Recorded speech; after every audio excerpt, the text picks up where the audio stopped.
The long reach of an officer-involved shooting in Missouri is being felt right here in Hampton Roads. Two separate events were held on the peninsula, both of which focused on restoring peace to a city divided after the shooting of an unarmed 18-year-old. This is a live look now at Ferguson, Missouri. There have been nightly protests following the shooting death of Michael Brown almost 2 weeks ago. Right now, things appear to be relatively calm there. U.S. Attorney General Eric Holder arrived today. We'll break down the promises he made to community leaders in Ferguson. But we're going to start with what's happening locally. 10 of your side's Jason Marks attended both events tonight in Newport News and Hampton. Jason.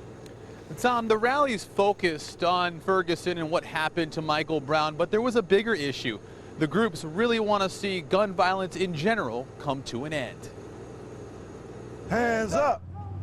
Don't shoot! Hundreds of miles away from Ferguson, folks on the peninsula have two very different rallies. Don't shoot! With one simple message. Well, right now, we're just walking for peace. Hands up! It's another call to end violence, not just in Missouri, but throughout the country. Hands up! What happened in Ferguson is not an isolated incident, but it had brought us to the forefront of what can go on in every community around the nation. Because we are the difference. We are the change. It has to come from us. It's important that we take responsibility for our communities as well. The emotion could be felt at Greater Emmanuel Temple in Hampton,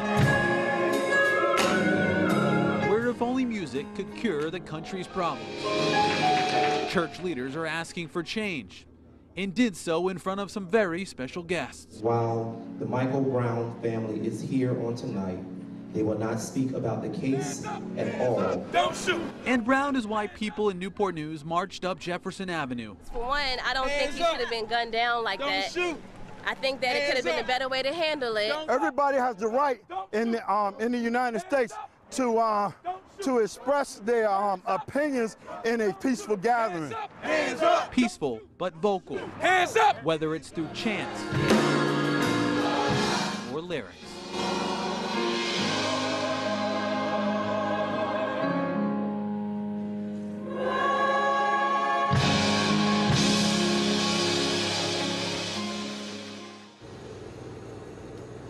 And you heard him mention in that story about Michael Brown's family being here. Now, I'm told he does have extended family that lives here in the area, but with all that's going on in Ferguson, they do not wish to be identified at this moment.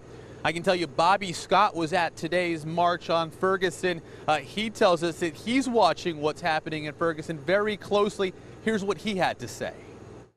I think it's important to note that whatever the situation is in Ferguson, whether or not the shooting was justified or not, we know that too many people are dying when they encounter police. We also know that there's strategies that can significantly reduce the incidence of people dying in those encounters. And Scott said that he does plan to have hearings on Capitol Hill and to discuss those strategies, also to determine exactly what happened in Ferguson. We're live in Hampton. Jason Marks, 10 on your side.